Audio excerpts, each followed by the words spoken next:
welcome everyone to St. Edward's, and welcome to this, our first Stead Talk of this season, of this Michaelmas term, as we continue over the past few years. We've been offering these talks to keep kind of encouraging this dialogue between theology and the church through academic study and through the life of faith.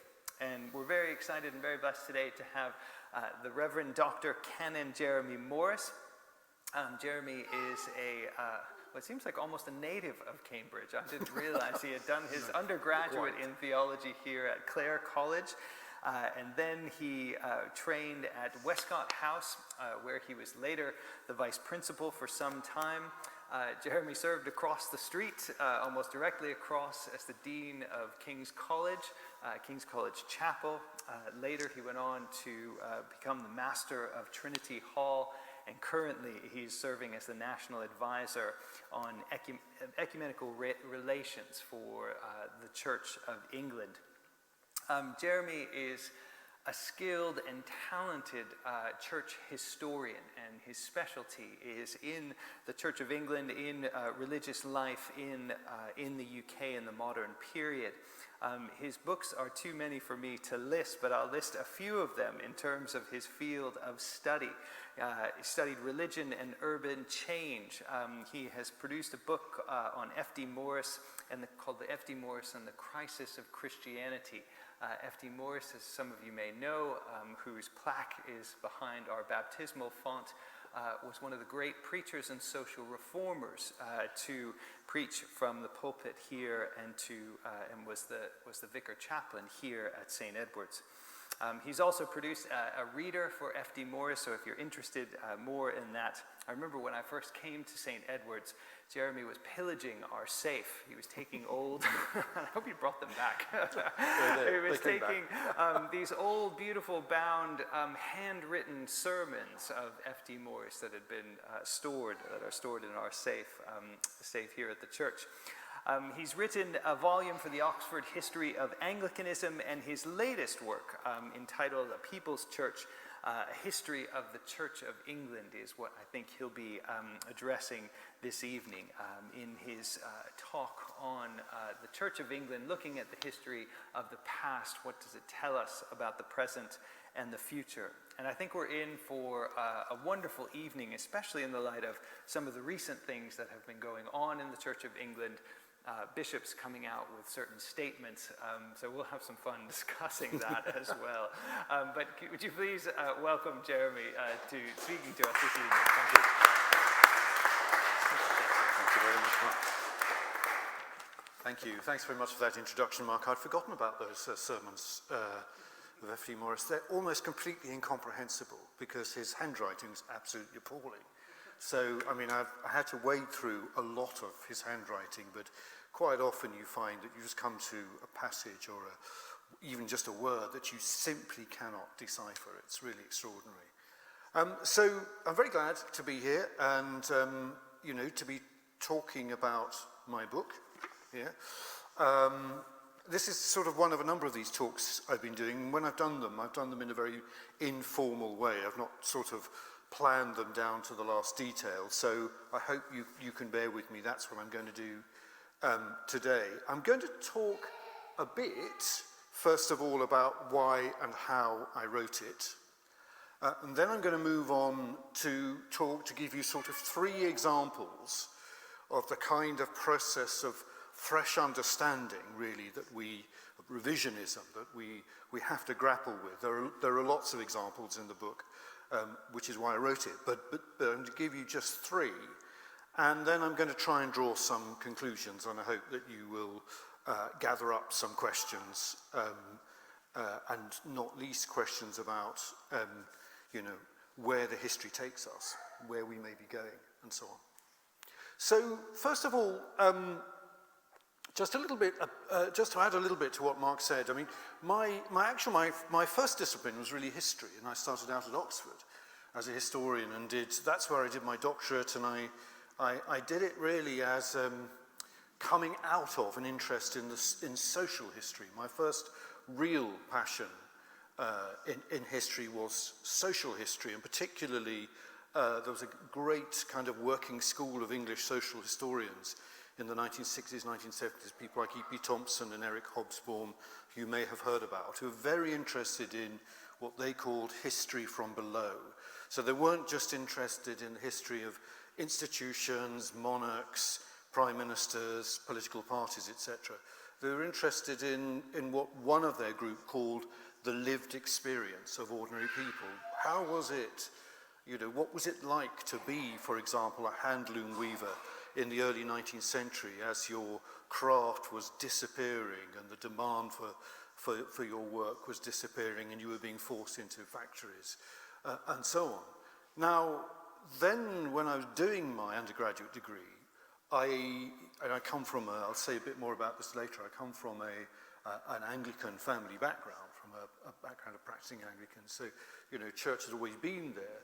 I then started to think about how you might apply that to the history of the church, and that's really where my doctorate came from. It was a study of the impact of urbanization on religion in one London borough, Croydon, because it was a county borough and had all its archives in one place, which made it very easy to get at. And that became my first book. Later I studied theology and began to see another side of things. And what this left me with is a sort of abiding sense that I wanted to try and pull these two disciplines, theology and history, together.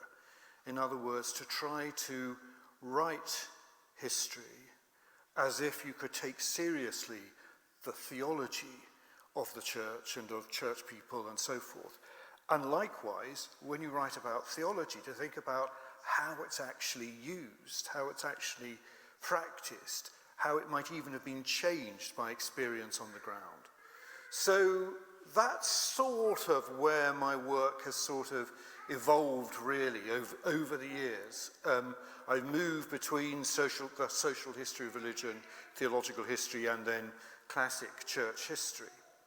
Now, when I came to teach at Westcott House back in 1996, I think it was, I was asked to teach a course on Anglicanism, which obviously in many ways I was well suited to do. But what I had to do was to try and find a way of thinking about the history of the Church of England and then the wider Anglican communion in a kind of coherent way. I had to find a thread through it. I had to find a way of organizing a lot of material, because if you're going to cover 5 centuries or so in what was actually a course, I think, only 8 lectures, very difficult to do that unless you had some kind of organizing principle. And so I began to sort of think in terms of what I'd call 3 paradigm shifts, 3 major shifts in the way people imagined. I'm thinking really particularly of the Church of England now, the history of the Church of England, how they imagined its reality. The first stretched from the Reformation, and the book really begins with the Reformation. There's a preliminary chapter that looks at the medieval past, but I didn't want to get too much into that because that would have taken me to in a completely different direction, really. So I was starting with the Reformation there and running right up until towards the end of the 17th century, really. There's a distinct phase of church-state relations. Well, we call it church-state relations, but actually it was more like monarch-church relations. And what was distinct about that was the continuing force of the medieval assumption that there was a unity of temporal and religious power. The ultimate locus of this in the Middle Ages, of course, were the claims that the papacy made. And what happened in the Reformation essentially is that Henry substituted himself for the Pope. He kind of top-sliced the church in England and took to himself, actually took the title head of the Church of England to himself, and in so doing put the crown in the place of the papacy. Now, in that sense, and to buttress royal rule and so on, what the settlement of religion in the 16th century was attempting to achieve was, in a sense, civil peace, stability, through religious conformity. And the state backed the church through legislation, particularly in the reign of Elizabeth, when all this was starting to splinter. The legislation compelling people to go to church, legislation compelling the use of the Book of Common Prayer, and so on. This is all part of one sort of mental map of the world, if you like, that there is one church and one government, one legitimate government, one monarch. They work in harmony, and actually disagreement with the church is not really a conceived possibility. It happens, but then it may very well be persecuted. But that fell apart in the 17th century, and it fell apart for all sorts of reasons, not least because the particular policies that the Stuart monarchs pursued were resisted by a significant proportion of the population, particularly religious policies. But when it fell apart, the idea that you could try and control religion, or you could try and control people's behavior through supporting one particular approach to truth, began to fail. And so you move into a second period. And this lasted from roughly the end of the 17th century through to the early 19th century. And it's when the phrase, the church as by law established, really comes into common use. And Anglicanism, the Church of England, continued to be the preferential option, continued to be, as it were, the foundation of the Constitution. It continued to be the case that those who did not conform to the Church of England might be excluded from political office, could not stand in Parliament without taking communion in the Church of England, could not, and especially if they were Catholics, were subject to very heavy civil disabilities.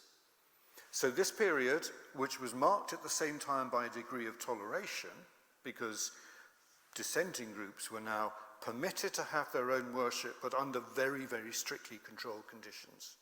And it's a period that some historians have called the period of the confessional state. The state remained allied with a particular version of truth. It just didn't anymore, as it were, persecute non-believers in the way that had happened in the previous century and a half. But this again fell apart in the early 19th century. It fell apart at the point at which rapid industrialization and population growth were rolling through the country, and it became impossible to enforce or to encourage or to, as it were, discourage dissent in the way that had happened previously. And indeed, particularly in Ireland, it became necessary to make concessions to achieve stability there. And so civil disabilities were lifted, and we move into a third phase, which I think we're still in now, which is what I call partial disestablishment. Although we say the Church of England is an established church, it's not an established church in the same way that some churches on the continent are still established. It does not receive money through taxation from the government, has not done so for nearly 200 years. We have a lot of areas of public life where there is a strictly enforced principle of religious equality. Of course, then we have other areas of life where there is a more mixed picture. But this is this third stage. Those three stages, if you like, the medieval idea of a unitary state, then the kind of privileged Anglicanism idea, and then the kind of partial disestablishment, gave me a kind of mental map that I could map the history of the Church of England onto. And I followed that in this book. Broadly speaking, I've called the first period the Age of the Monarch, because that was the time when what the monarch thought religiously was really important. And in many ways, the bishops were like courtiers.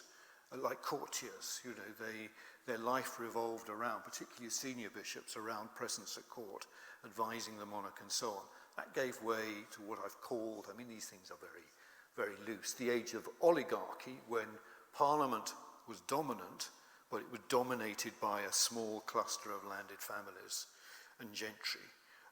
And when, as I said, Anglicanism was privileged, but people were not necessarily directly anyway persecuted for not being, for dissenting. And then the third age inevitably, and it's a bit corny, I know, but I've called the age of the people. Because from the early 19th century, this is the time when with parliamentary reform and so on, we begin to see the emergent modern democracy.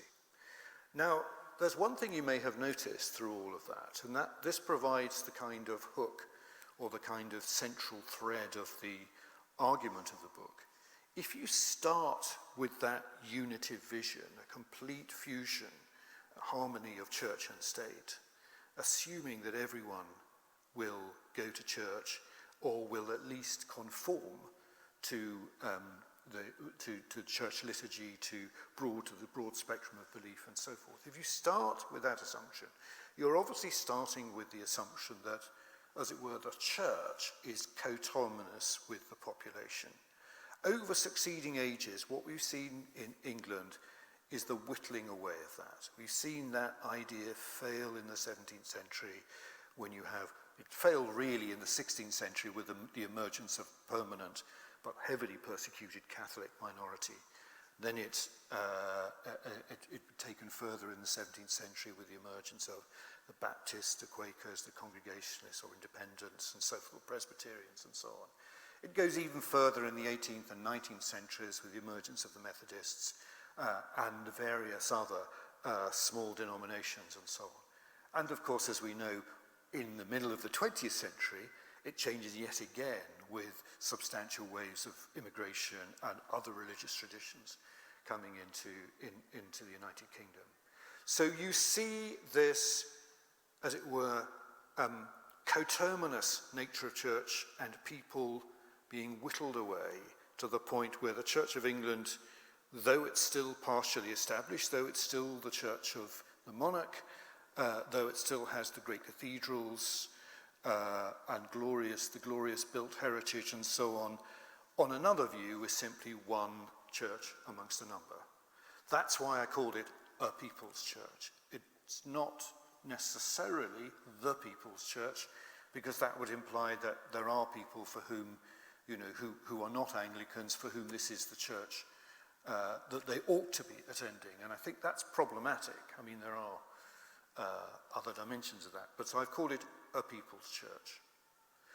So that gives you something about the sort of overall structure of it. Why did I write it? Well, as I was teaching, and I have taught in Cambridge for nearly 25 years now, I became increasingly aware that the scholarship of the last 30, 40 years has in many cases way outrun the kinds of ideas that people have about the history of the Church of England that you still hear being said in General Synod or by bishops and so on. Perhaps the most obvious example that I wasn't going to talk about, I'm not going to talk about in detail tonight, is the Reformation. We're living through a time of fantastic turbulence, really, in Reformation history, with a series of brilliant church historians who write really well, Eamon Duffy, Dermot McCulloch, Alex Ryrie, to name just three, who have completely recast our idea of what the Reformation was like. But you'll still sometimes hear things said that you could have said 100 years ago about the Reformation.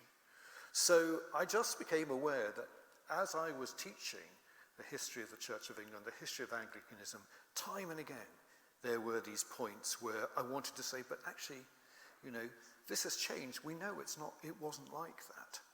And I find myself even now in church meetings, and now particularly I've got this national job, sometimes having to say, actually, that's not really true. So 3 examples, and I'm going to use a kind of visual aids for each of these. And I'll start with, if I can find it, I want to talk about working class religion.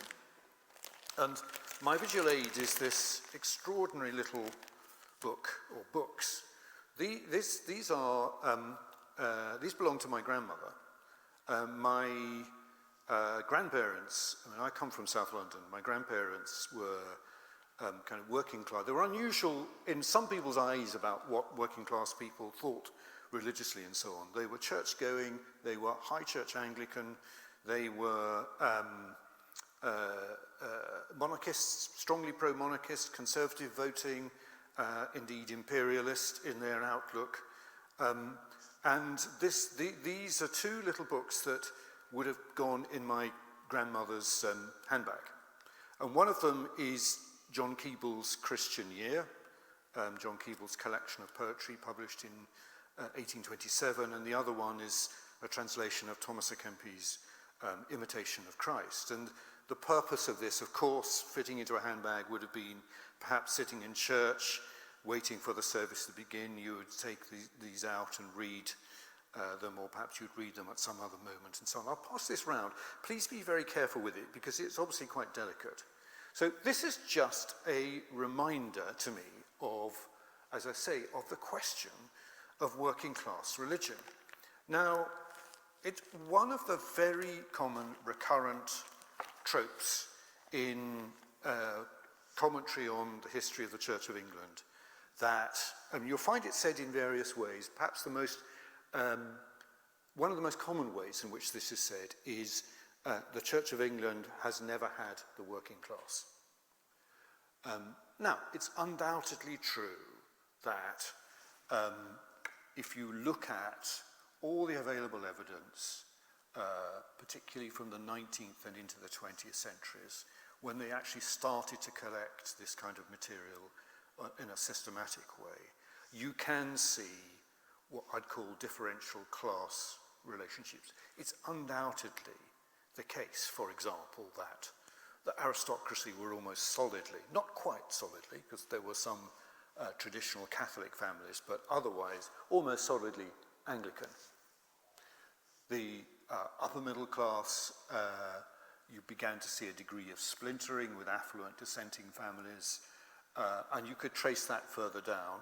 The assumption often made in the 19th century was that the industrial working class were not Anglican. If they went to church at all, they were likely to be primitive Methodist or perhaps Baptist or Salvation Army perhaps, although they were relatively small, and so on.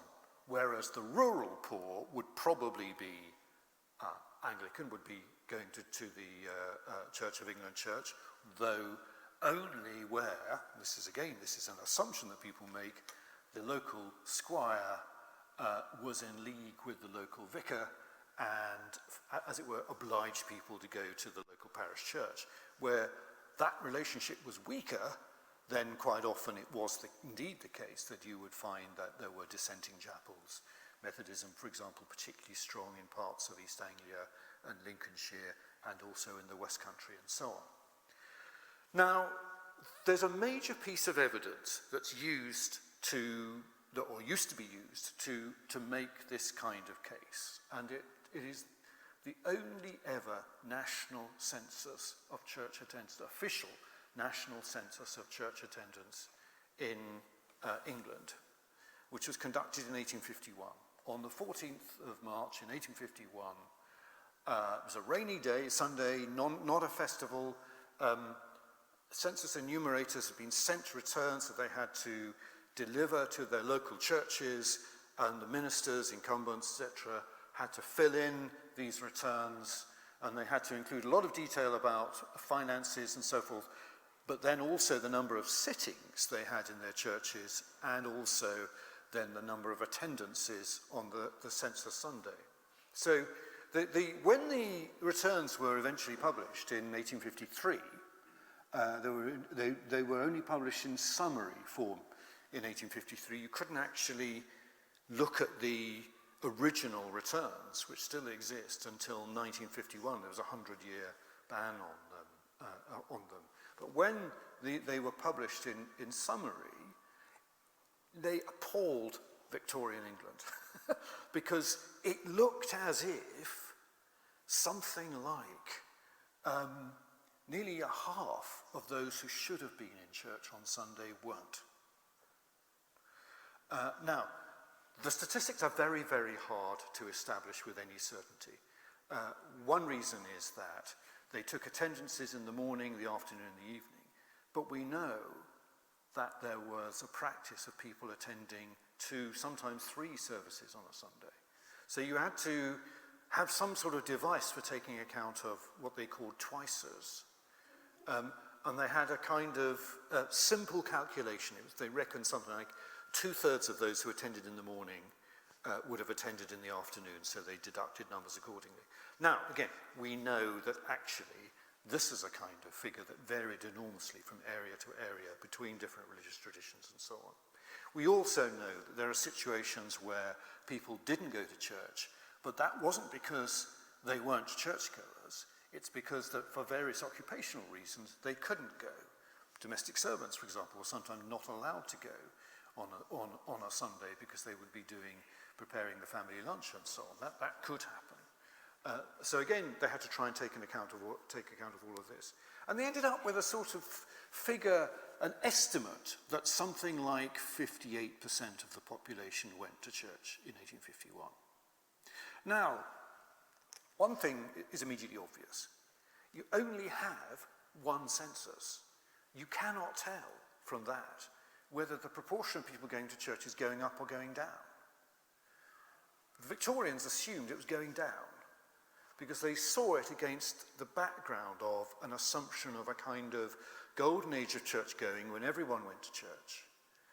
And because of various, particularly in a sense, theological imperatives like the evangelical revival, there was a kind of new generation of earnest clergy working in the towns and in the parishes, convinced that they were failing unless they got everyone in church.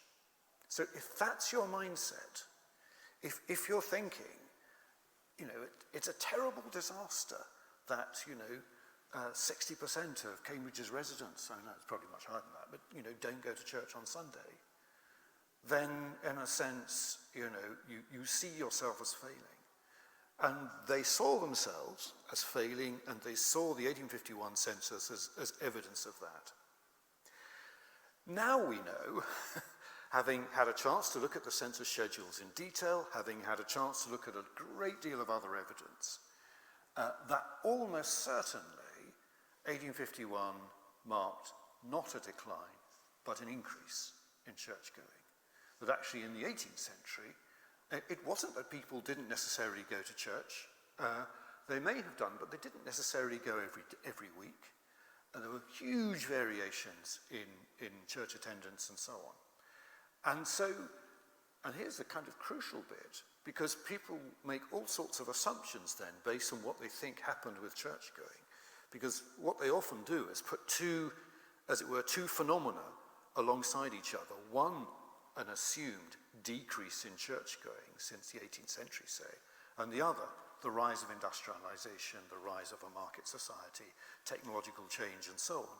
And they assume that industrialization and urbanization meant the collapse of religion. And that's simply not true. What we know is that through the great period of industrialization in Britain, church-going was actually increasing. Now, partly that increase came at the cost of the established church, partly because of the rapidity with which dissenting traditions increased.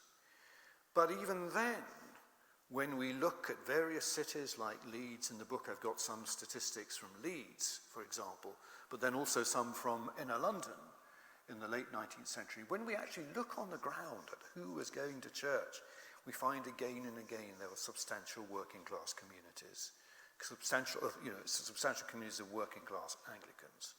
And the Church of England had an enormous reach into the population through its Sunday schools, through its elementary schools, through its philanthropy and so forth. So that's just one example of the ways in which scholarship has challenged what we've tended to assume. The second aid memoir is this, which is an artillery shell from the First World War. It was one of two that sat on my grandfather's mantelpiece. My grandfather lost an eye as a child and couldn't go to the front, but he worked in the munitions dumps, and he brought these two, he brought 2 of these shells home, and they served for flowers. You know, they used as vases when I was growing up. So I'm not going to pass that around because you can see what it is. It's quite heavy. So my second example is the church in the First World War.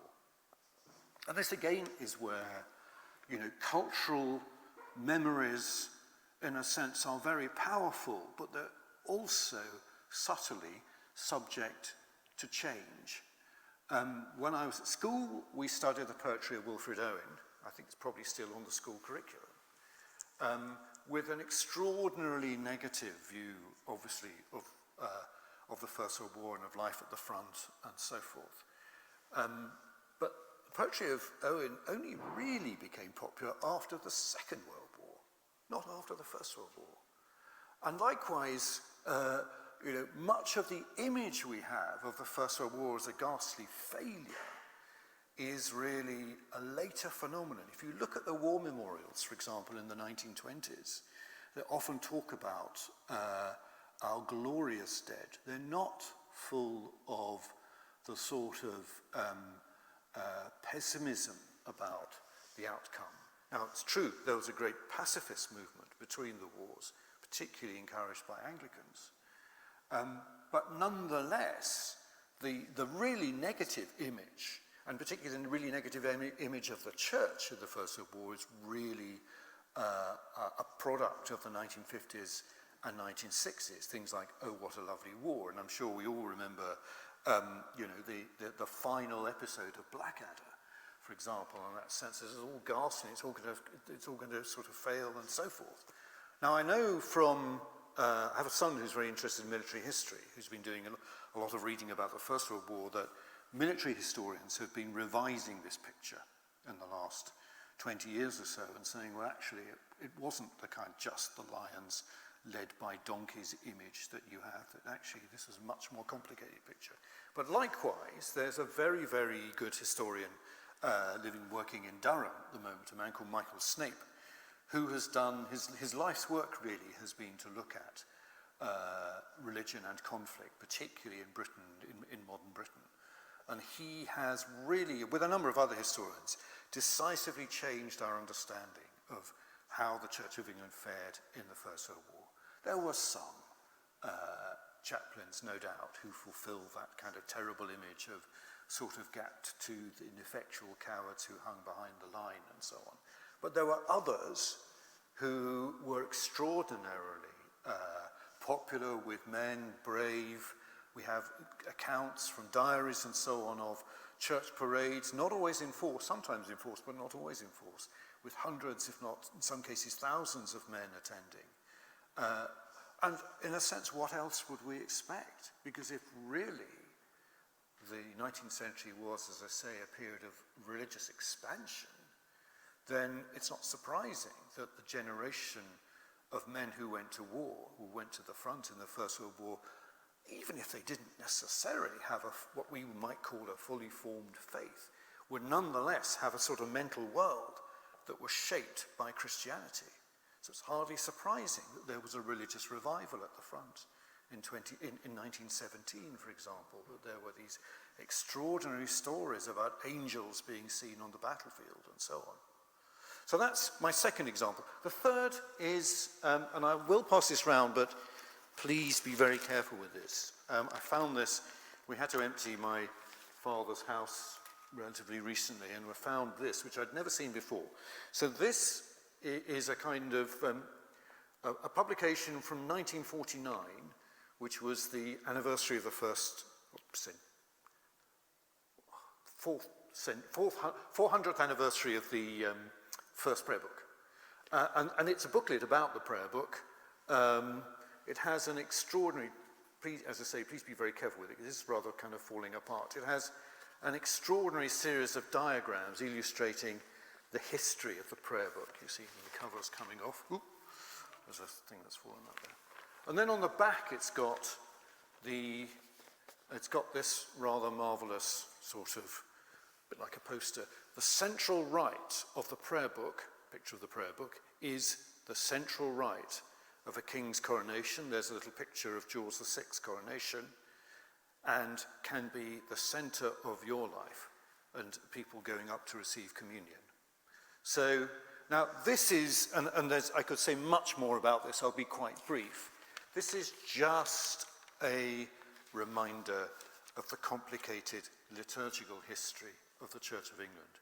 We tend to think, so I'll pass that around as well, we tend to think, and of course there is some truth in this, we tend to think that the Church of England has really had one prayer book for, over 400 years, and then suddenly everything changed in the last 30, 40 years or so. But it is a bit more complicated than that. There have been successive revisions of the prayer book in the first century and a half or so of its existence. Not really substantial changes, except between the first and second, a matter of 3 years. But nonetheless, enough to show that the history of the Church of England has been in flux, and its worship has been in flux. And even in the 19th century, when all clergy used the prayer book, there was no other liturgy available. Actually, there were lots of arguments about adapting the prayer book to contemporary needs. So on the one hand, you had Anglo-Catholics saying, yes, but this is all very well, but actually we need to put back into it the ceremony, the sacramentalism, and so on, that has fallen out of the picture over the centuries. And on the other wing, you had many evangelicals, particularly in urban parishes, saying, this is all very well, but actually if you really want to reach out to the masses, you've got to have something a bit more accessible. And so they would start to have perhaps sort of prayer and hymn meetings and so on. And actually, 1872, the passed an act through Parliament to allow you to make certain modifications to morning and evening prayer in order to encourage mission. And that process, of course, then intensified in the course of the 20th century, towards the end of the 20th century. So although it's very easy to fall into the habit of thinking, no change until relatively recently, then the whole thing went kaput. Or, if you want to look at it this way, then everything was redeemed. Actually, it's much more complicated. So those are my 3 examples. And now I'm going to, I realize everything comes in threes tonight. So I'm going to just talk a little bit now about, and draw to a close, about the implications of this. Some of these things I think are probably pretty obvious, but it is interesting how, and I know this happens in other religious traditions as well, certain kinds of things embed themselves as a mythology that shapes the way people think. And then they become, they become almost like a kind of oral tradition about a church's history. And as I said, many of those things are actually, or elements of that, of the kind of idea of the Church of England that many people have, do need to be modified. So here's just a series of thoughts. One is that tradition is always in process. It's not fixed. Of course there are things that are broadly in continuity, and I'll come on to those. But nonetheless, the idea that there is, as it were, a traditional Anglican way to be, and then there are, those who have departed from that, is just too simplistic. My own background is very much Anglo-Catholic, but I know very well from my teaching, from my historical reading and so on, I know very well that what Anglo-Catholics said about the nature of the Church of England in the 19th century, particularly about its origins and about its life in the 16th and 17th century, was just simply not true. I mean, the great central principle, in a sense, of Anglo-Catholicism in the 19th century, the idea that the Church had retained the apostolic succession, the ordination of bishops by bishops in an unbroken line going back to the early centuries of the Church, whilst probably true in terms of the kind of the sheer physical business of ordinations, was not true in terms of the way that people thought about these things in the 16th and 17th centuries. Very few Anglican theologians, church leaders and so on in the 16th and 17th centuries even mentioned apostolic succession. They didn't really think in those terms at all. They did as it were, what they thought ordination entailed. And they could defend themselves against Catholic critics by saying, no, we're not a new church, we're not an invented church, we're a church that stands in continuity with the early church because we do these things. But they didn't say the church stands or falls by apostolic succession. Very few people thought that at that time. So tradition changes, and therefore what we think of it, what our identity is subject to historical change. That's hardly surprising, but it is the case. Then there are no sharp dichotomies by implication. Some years ago, there was a great trend for trying to reimagine ministry, and as one man called Robin Greenwood in particular, who wrote a number of books about, with titles like Transforming Ministry and so on. And in his hands, and I can understand why he did this, but there tended to be a dichotomy between ministry past and ministry present. The assumption, one of his books even talks about the Father knows best view of ministry, that there was always a sort of assumption that the priest ran the parish and everyone did what he said, of course, and that was that. Well, that was actually never universally true. And again, we have a dichotomy there that simply has to be blunted and blurred, because the reality is that it wasn't as sharp as he made out. But again, there were points of continuity. That's also something we hold on to.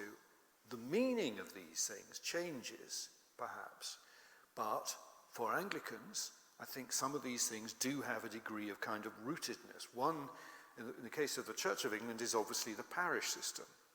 And it remains the case that the parish law assumes that for every part of the country there is a church, and that the incumbent has a responsibility to minister to all those in the parish, even if they don't necessarily go to church, if they want, for example, to be baptized, or if they want to be married, and so on. So that it's not, if you like, a believers-only understanding so much as a community understanding of the ministry. This varies a lot.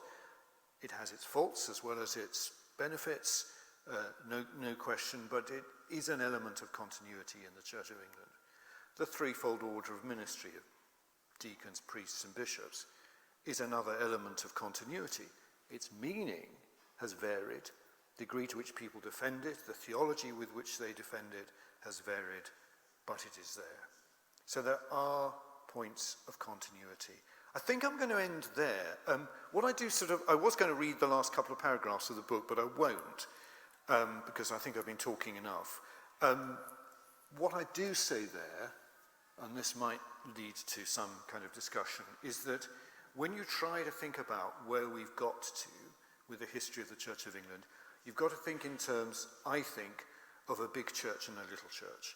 The big church is, if you like, the whole panoply of the kind of remaining assumptions about establishment, the monarchy, presence of bishops in the House of Lords, and so forth. The little church is, in a sense, the active church. That includes cathedrals, but it means, in a sense, the church where that consists of people who do actually go to church, have belief, and so forth. I think if current trends continue, it's almost certain that the big church will have to change substantially in the next century or so. Maybe even more quickly, I don't know. But I do think that the vocation of the little church remains. Anyway, I'll end there, and by all means, fire at me whatever questions you like. Thank you very much.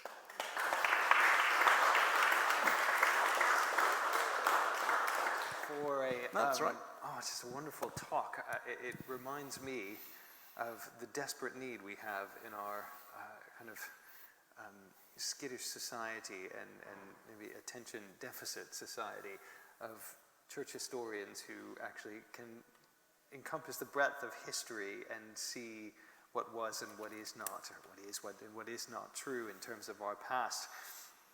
I'm sure we've got so many questions, people with burning questions. But I want to start with one, and this is more just out of as the vicar of this church, and Jeremy often presides at this church as well. One of the things, and as teaching in a theological college, sending ordinands into the ordained ministry, we often talk a lot at St. Mellitus about what is the hope of the Church of England. And I suppose from your perspective, in looking at these kind of three main movements, seeing at times the church fluctuate from tremendous growth in people going, attending church on a Sunday, to times of decline. And I'm sure certainly everybody would say this is a period of decline. At least that's what you hear on the news all the time in the Church of England moaning about. For you, looking at the vast kind of these 5 centuries, what do you think is the hope for the Church of England? What gives you hope, I should say, in terms of looking back and looking forward? Yes, thank you. Well, that's a very interesting question. I mean, I think one thing I should say is that no effort is wasted. It's no good sort of pouring effort into mission and experimentation and so on. Are all often excellent, but of course, as we know, often don't produce the results people hope for and so on. And then it's no good turning around and then saying, well, then it was all a waste of effort. It isn't. In a sense, the church rests ultimately on what it, on what we used to call the cure of souls. The ministry of the church to believers, care for individual people, that's absolutely core to what the church does. So in a sense, that will always be there as our vocation. And that's an absolute sort of, for me, point of at the sort of still point of the turning world, if you like. And so the church's vocation will always be there. Whether we're able to afford the buildings we currently have or not, I don't know. I in another sense, really hope we can, because I have a really strong sense of the significance of the religious history of this country and of religion to it, and I hope we continue to value it, or perhaps even to revalue it, to find ways of revaluing it. But in the end, I think the church's vocation stands or falls by what it does for its people and for all people who are in need. So in that sense, I think it's very important to stand back from the trends and from the institution and hold on to the core, really. Great, thank you. Well, we've got a roving microphone going around. If anybody has any questions, Peter is going to be our microphone. Just speak into the microphone so we can hear the question. Peter, would you like to kick us off then? Yeah, I suppose my question was just touching on the point you made with regards to Anglo-Catholics and the interpretation of apostolic succession that arises in the 19th century. And I'm just wondering whether there obviously is a difference between a historiography and an actual event. And I'm kind of curious whether you would sort of maybe expand a bit on, in the sort of physical sense you mentioned, that may have been true. So are they simply, doing the work of a historian, or are they engaged in more of a sort of theological attempt to shore up the Anglicanism's position against the resurgence of Roman Catholicism, for example? Do you see it as more of a historical... When you say they, you mean Anglo-Catholics in the 19th century end? Well, in a sense, it was a bit of both. I mean, they thought they were restating truths which had been lost or forgotten. So they thought they were, as it were, recovering an authentic Anglicanism. And the term Anglicanism really only becomes commonly used in the 19th century, although interestingly, one of its earliest uses was in French. The French talked about Anglicanisme, when they talked about the particular system of Anglican belief and so on. But it's really only in the 19th century that in English it passes into common use. And the assumption behind it, it's often a term used particularly by Anglo-Catholics, is that Anglicanism was a kind of pope-free Catholicism with, Eucharistic liturgy, sacramental worship more broadly, and so forth. And they thought that was actually true of the Church of England in the early 17th century and even in the 16th century. And that people like the Puritans were a kind of noisy minority. So they thought they were kind of restating something that had been forgotten. But at the same time, they were also trying to say this really is the center of what the church is. And there were some unfortunate consequences of that. One of them was that they invariably looked in one direction only when they looked at other churches. They looked towards orthodoxy and particularly towards Roman Catholicism. And they had what's sometimes called the branch theory of the church. The Christian church is like a great tree with three branches, one from the same trunk, one Orthodox, one Catholic, and one Anglican. Where are the rest then? What about the Lutherans and the Reformed and so on? So when they looked the other way, they said, well, these people aren't really church. They're not really part of the church because they don't have apostolic succession. They need to reabsorb that. Now, in a strange way, that actually became part of the inspiration for Anglican ecumenism, because it encouraged Anglicans to begin to think of the worldwide context of their own church and how they might build relationships with others and so on. But it certainly had some unfortunate effects as well. So in a sense, they thought they were recovering something authentic, but they were also, as it were, claiming that this is where the real heart of the church was, and the church would grow if you took this seriously. Great, thanks. Other questions? Toby? Hold on, Peter. Peter will come back to sorry, we just have to hear it so we can hear you. Thanks, Jeremy. One of the terms that gets often used, particularly to describe younger believers in the church, I guess more broadly across the Western world, is the idea of church shopping or hopping, moving and flitting in between denominational lines. Do you think that's an entirely recent phenomenon? It's kind of used to sort of level against kind of modern Christians. What are the kind of historical trends towards people jumping between denominational lines outside the Church of England or into other ones?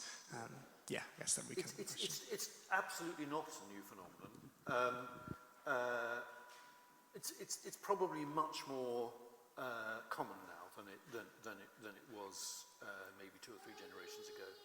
There's no question about that. And I think perhaps less so for Anglicans and Roman Catholics, and certainly less so for Orthodox, but for other Protestant denominations, the sense in which that you come from a distinctive tradition has really withered considerably. So it's much more common now to see people who come from Methodist families moving into Anglican churches or vice versa, or Presbyterian, Baptist likewise, and so on. But it happened in the past, there's no question. I mean, even after the Methodist breakaway, it was very common for Methodists to attend their parish church in the morning and then the Methodist meeting in the afternoon. Really common. And again, you often had, Baptists moving between Presbyterian churches and Congregationalist churches or vice versa, so these things were not unknown, and you even got the phenomenon of people shopping around churches to find a style that suited them. In the 19th century, there's actually a series of publications called the Church Tourist's Guide, which told you what kind of churches. They were particularly aimed at Anglo-Catholic, so they would describe, if you moved to Cambridge, where would you go if you wanted a proper Catholic, worship? Well, you go to Little St Mary's or whatever. But so it's really a phenomenon of urbanization. And the first time in at least the first census, when the majority of the population of Britain lived in large towns and cities, was coincidentally with the official census of church-going, 1851. So after 1851, the rural population was always in a minority, ever shrinking minority. So it's not surprising that this in a sense is a feature of the modern world. It's just not, again, quite as straightforward as we sometimes think. Any other questions? Oh, we've got one up front. Oh, thanks, Peter. George, I think you're trying to... Thank you very much. It's very interesting. As an outsider coming from America, I just don't know much at all about this history. Apologies. But I wanted to ask about not consumerism or the consumer culture in churches today, but perhaps about political economy. And I was curious about your use of paradigms and the Kuhnian paradigm shift metaphor and applying that to history and thinking about the ways in which not a social history but a political economic view on history, does it offer the same paradigms, or does the history look different through this lens? And again, coming from a very different context. I'm thinking about books that have come out looking at the American mainline and evangelical social phenomena with Darren Dochuk had a book, Anointed with Oil, that came out recently looking at the ways that American Christianity was shaped by political economic factors, very largely out of the public awareness. Kristen Dumais done some stuff on this. Heath Carter has looked at unions in the States. And I just don't know how that translates or how that story looks different in the UK, and I was just curious if you had... Yeah, thank you. That's really interesting. That's a really interesting question, and I mean, I think the truth is that just in terms of who's done what work, I mean, some work has been done on that. There's a historian called Simon Green, who's in Leeds, who has particularly worked with the phrase "the economy of salvation," and looked at ways in which particular forms of social organisation or economic organisation benefited. Particularly, another word that gets used in this context is voluntarism. The idea that actually you have to, voluntary societies have to organise themselves in a certain way, and churches are voluntary societies in the end, and that creates that describes a certain kind of economy of relations in its own right. So I think the truth is that much more could be done, and that's because you're describing something that is a really important central question for the relationship, if you like, of believer and church, which is the whole sort of paraphernalia of the social world they inhabit. You can see it. I mean, let's take a very simplistic example.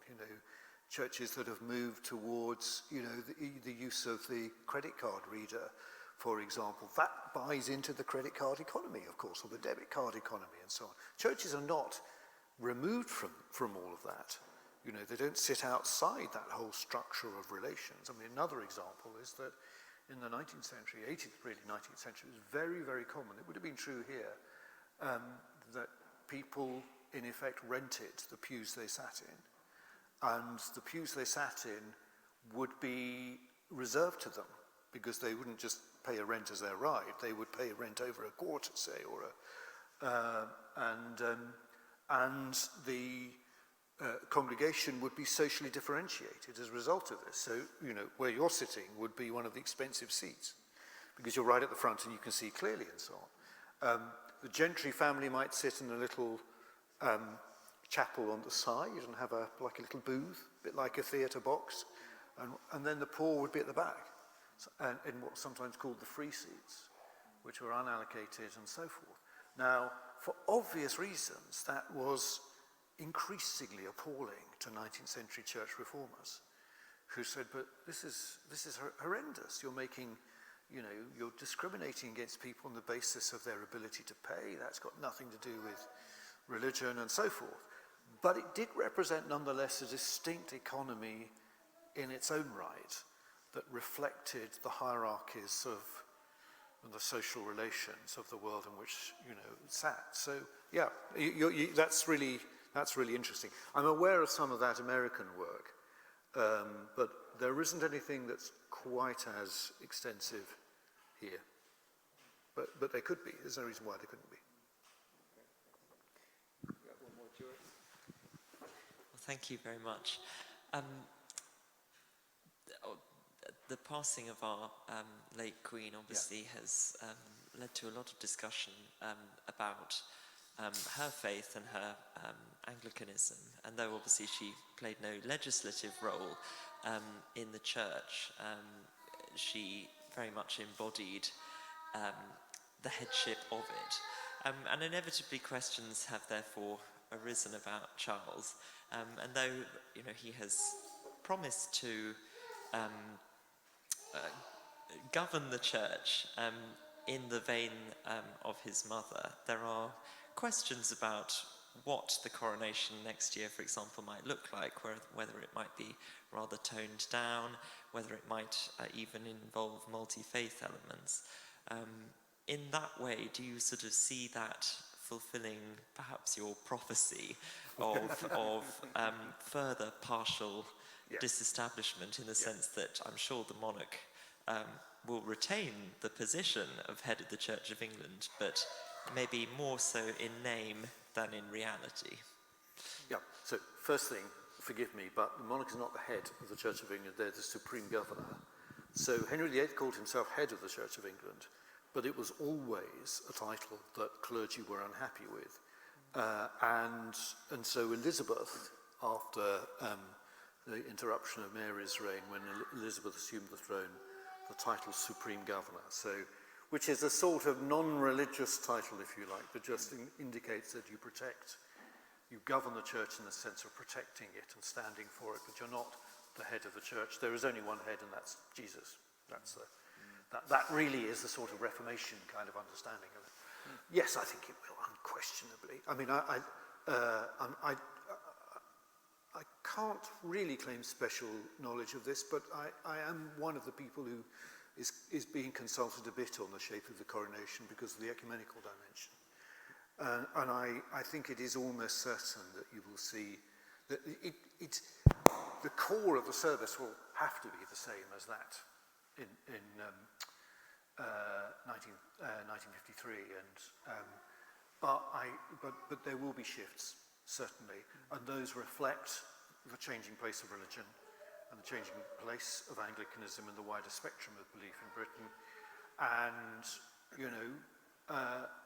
yes, one can see that process going further.